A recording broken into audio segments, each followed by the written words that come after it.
जरा सोचो, एक आदमी के पास अपने सपनों से किसी भी चीज को असल दुनिया में लाने की ताकत आ जाए। कुछ ऐसा ही होता है हमारी आज की कहानी में। कहानी की शुरुआत होती है सान्यू नाम के एक गरीब लेखक से, जिसके पास न पैसे, न दोस्त और ना ही माँ बाप थे। सबसे बड़ी दिक्कत तो ये थी कि पिछले 6 महीने से वो सो नहीं पाया था, क्योंकि हर रोज उसके सपने में एक अजीब सा आदमी उसे मारने आ जाता। आज के सपने में वो एक ट्रेन में था जब उस आदमी ने आकर उसका सर जोर से जमीन पर पटका और उसे मार डाला। सपने से जागकर उसने कुछ लिखने की कोशिश की, लेकिन तभी उसका मकान मालिक आ गया। वो उसी वक्त खिड़की से भाग निकला, क्योंकि उसके पास किराए के पैसे नहीं थे। रोज आने वाले इन सपनों से छुटकारा पाने के लिए वो न जाने किस किस के पास नहीं गया, लेकिन फिर भी कोई फायदा नहीं हुआ। वो रास्ते में ऑमलेट खाने रुक गया, लेकिन दुकानदार ने उस पर दया करके उसे मुफ्त में ही खाना दे दिया। तभी उसे रे नाम की एक लड़की दिखी, जिसे वो बेहद पसंद करता था। वो काफी अच्छा गाती थी और इसलिए सान्यू उसका दीवाना हो गया था। उसी वक्त उसका बॉस सांगे वहां आ पहुंचा।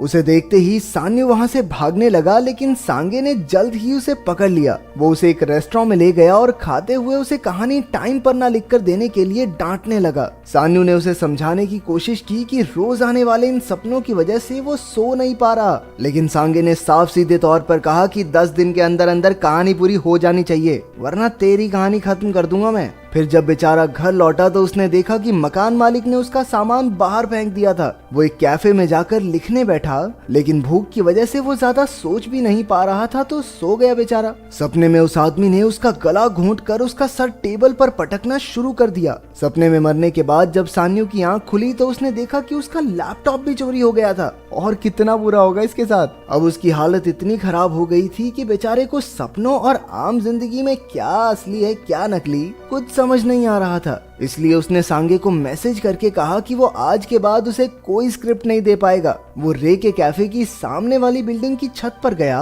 और इससे पहले कि वो कोई गलत कदम उठाता, ऑमलेट वाले आदमी ने उसे ऐन वक्त पर रोककर थोड़ा खाना दे दिया। जब सान्यू ने उसे अपनी परेशानी बताई तो उस आदमी ने कहा कि जब जब वो सपने में हो तो उसे बार बार दोहराना चाहिए कि मैं सपना देख रहा हूँ, मैं सपना देख रहा हूँ। हो सकता है इस तरकीब से वो जल्दी सपने से बाहर आ जाए। सान्यू रात होने तक छत पर रहा और फिर अपना फोन बेचकर उसने थोड़ा खाना खरीदा। इसके बाद उसने दुकान से कुछ चीजें चुराने की कोशिश की, लेकिन वहाँ कैमरे लगे थे। आखिरकार वो बाहर बैठकर खाना खाने लगा और उसने देखा कि रे उसकी मदद करने आई थी। उसे यकीन ही नहीं हुआ और अचानक रे उसी आदमी में बदल गई। उसने सान्यू को जोर से कांच पर मारा और असल जिंदगी में दुकान वाली लड़की को लगा कि सान्यू को दौरे पड़ रहे हैं। उसने तुरंत एम्बुलेंस को कॉल कर दिया। उस खूंखार आदमी ने सान्यू के पेट में तलवार घोंप दी। तभी सान्यू ने तलवार पकड़ ली और दोहराने लगा कि मैं सपना देख रहा हूँ। उसी वक्त उसकी आंख खुली, लेकिन असलियत में भी वो कांच से टकराया था, बस उसे तलवार नहीं लगी थी। उल्टा उस आदमी की तलवार सान्यू के हाथ में थी।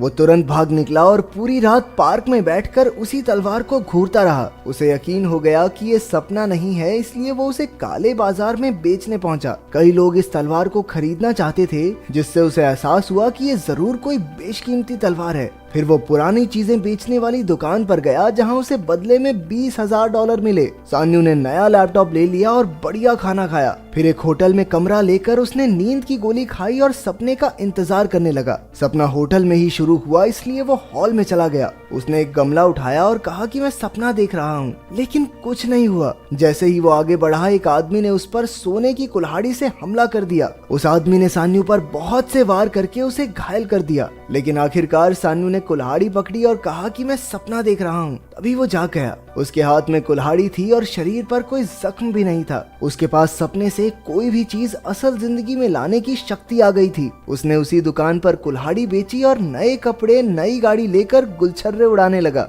रात को सोने से पहले उसने एक मशहूर म्यूजियम की तस्वीर देखी और सो गया। सपना भी वहीं से शुरू हुआ। सान्यू इतनी सारी बेशकीमती चीजें देखकर हैरान रह गया। अब उसे सिर्फ उस अजीब आदमी का इंतजार था, लेकिन इस बार वो आदमी मशीन गन के साथ आया। सान्यू भागकर गोलियों से बचने लगा, लेकिन जल्द ही मारा गया। फिर सान्यू की आंख खुली, लेकिन वो कुछ चुरा नहीं पाया था, इसलिए उसने फिर से गोली खाई और सपने में पहुंच गया। वहां गोलियों से बचते बचाते उसने किसी तरह 2 कीमती चीजें उठाई और कहा कि मैं सपना देख रहा हूँ। इस बार उसने अमीर डीलर्स को ये चीजें बेची और $2 मिलियन कमा लिए। वहां से निकलते ही सांगे ने उस पर हमला बोल दिया, क्योंकि उसने एडवांस लेके उसकी कहानी नहीं लिखी। सान्यू ने उसे सारे पैसे लौटाकर कहा कि अब वो कहानियां नहीं लिखता, अब तो भैया बड़े आदमी हो गए हैं, अब कौन लिखेगा कहानी।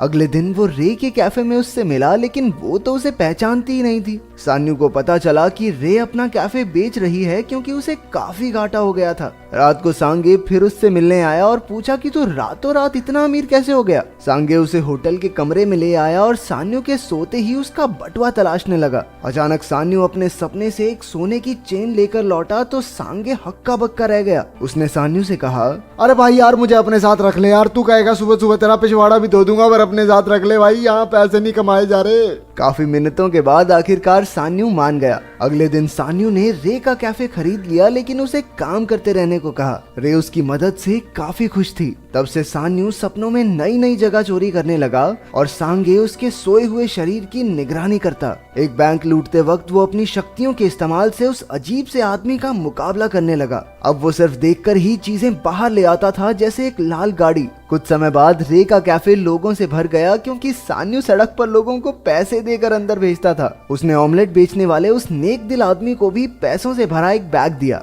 एक दिन बातों बातों में रे को पता चला कि सान्यू असल में एक राइटर है। सान्यू ने रे को अपनी लाल गाड़ी भी तोहफे में दे दी। तब उसे याद आया कि जिस रात उसने रे को पहली बार देखा था, तब शो के बाद रे की अपने बॉयफ्रेंड से लड़ाई हो गई थी। फिर सान्यू काफी समय तक थिएटर्स में उसका पीछा भी करता रहा। सान्यू अब खुद उसे फिल्म दिखाने ले गया, लेकिन रे तो उसकी लिखी हुई फिल्में देखना चाहती थी। उसका झूठ पकड़ा न जाए इसलिए सान्यू ने सच में एक कहानी लिखी और सांगे को दे दी। जब सांगे ने कहानी पढ़ी तो उसकी आंखें भर आई क्योंकि कहानी बेहद अच्छी थी। उन्होंने खुद पैसे लगाकर बड़े एक्टर्स लिए और फिल्म बनाई। सान्यू रे को फिल्म दिखाने ले गया, जहां सान्यू की कहानी बताई गई कि वैसे तो उसने बहुत सारी कहानियां लिखी हैं, लेकिन कभी अपना नाम नहीं दिया क्योंकि वो एक आम आदमी की तरह देश विदेश घूमना चाहता था। एक दिन सपने में उसे एक साधु दिखा और जब उसने साधु की बेल्ट लेने की कोशिश की तो साधु ने अपनी काली उंगलियों से उसकी छाती पर 2 निशान बना दिए। इस बार वो अजीब सा आदमी नहीं आया और सारा खजाना साधु के साथ ही गायब हो गया। एक रात वो रे को सब सच बताने वाला था कि उसकी छाती में तेज दर्द हुआ और उसने देखा कि वहाँ वो 2 काले निशान थे। वो सीधा अपने घर जाकर सोने को तैयार हो गया। सान्यू एक अजीब सी पुरानी बिल्डिंग में पहुंचा जिसकी बालकनी में कोई खड़ा था। उसने पास जाकर देखा कि ये खुद सान्यू ही था जो हवा में गायब हो रहा था। जब उसकी आंख खुली तो उसके कंधे पर एक नया निशान था और धीरे धीरे वहाँ निशान आने लगा जहाँ उसे सपने में चोट लगी थी। अगली सुबह वो ऑमलेट वाले आदमी से इसका राज पूछने गया, लेकिन रास्ते में ही उसे किसी ने किडनैप कर लिया। असल में उसे कुछ गुंडों ने पकड़ा था जिनका लीडर है क्वांग। वो उसे $10 मिलियन के बदले छोड़ने को राजी हो गया, लेकिन जब सांगे पैसे लेकर पहुंचा तो उसके आदमियों ने पैसों के साथ साथ सांगे को भी पकड़ लिया। अब उसके पास कोई रास्ता नहीं था, इसलिए सान्यू सभी बदमाशों को अपने खुफिया कमरे में ले गया जहां उसने सारा चोरी का सामान रखा था। क्वांग उसकी अमीरी का राज जानना चाहता था। तभी रे उससे मिलने आ गई, लेकिन सान्यू ने उसकी जान बचाने के लिए उसी वक्त कॉल पर कहा कि मैं तुमसे आज के बाद कभी नहीं मिलना चाहता, चली जाओ मेरे घर से। गार्ड ने फिर भी उसे अंदर आने दिया। तभी एक बदमाश उसे पकड़कर सान्यू के पास ले आया। रे ने क्वांग पर हमला किया तो सान्यू ने भी मौका देखकर बदमाश को गमले से मारा और रे को छुड़ा लिया, लेकिन पीछे से एक गुंडे ने उसकी पीठ में छुरा घोंप दिया। सांगे, रे और सान्यू जान बचाकर भागने लगे, लेकिन सान्यू चल भी नहीं पा रहा था। एक गुंडे ने फिर से सान्यू को चाकू मारा, लेकिन सांगे ने अपनी जान की बाजी लगाकर सान्यू और रे को भगा दिया। गुंडों ने बेचारे सांगे को मौत के घाट उतार दिया। उधर सान्यू और रे तक भी एक गुंडा पहुंच गया और उन्हें मारने लगा। पीछे से सान्यू ने उस पर अपनी तलवार से हमला किया। आखिरकार दोनों बेहोश हो गए और सान्यू की आंख एक बर्बाद सी जगह पर खुली। सामने उसने एक चमकते दरवाजे को छुआ तो उसे अपनी जिंदगी के पिछले कुछ हफ्ते दिखाई देने लगे। उसमें असल जिंदगी और सपने दोनों शामिल थे। उसने देखा कि उस रात दुकान के बाहर उसे एम्बुलेंस ले गई थी। इसके बाद उसे एक कांच की दीवार दिखी जिसे वो तोड़ने लगा। मैं सपना देख रहा हूँ, मैं सपना देख रहा हूँ। ये कहते कहते सान्यू का काफी खून बह गया और वो वहीं बेहोश हो गया।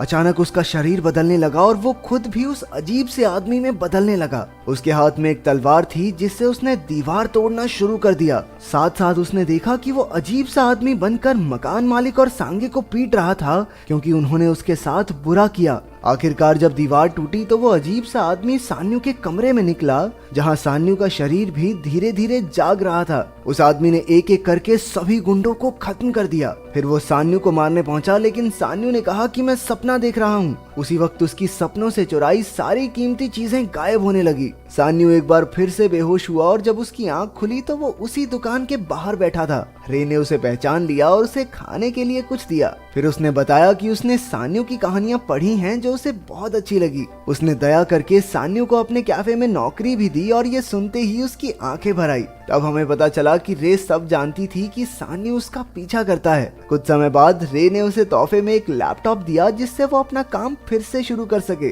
फिर सान्यू ने सांगे से मिलकर उसके पैसे लौटाए, लेकिन सांगे ने पैसे लेने से मना कर दिया, बल्कि उसने सान्यू को बहुत सारे पैसे दिए क्योंकि उसकी लिखी एक पुरानी कहानी काफी अच्छी चली थी। कुछ दिन बाद सान्यू जब ऑमलेट वाले आदमी के पास गया तो उस आदमी ने अपने पेट पर एक निशान दिखाया और बताया कि उसके पास भी एक टाइम पर यही शक्ति थी। इसी तरह से उसने भी आम जिंदगी में खुश रहना सीखा है। उसी वक्त सान्यू को अपने सपनों में से वो अजीब सा आदमी दिखाई दिया जो असल में अब तक उसका पीछा कर रहा था।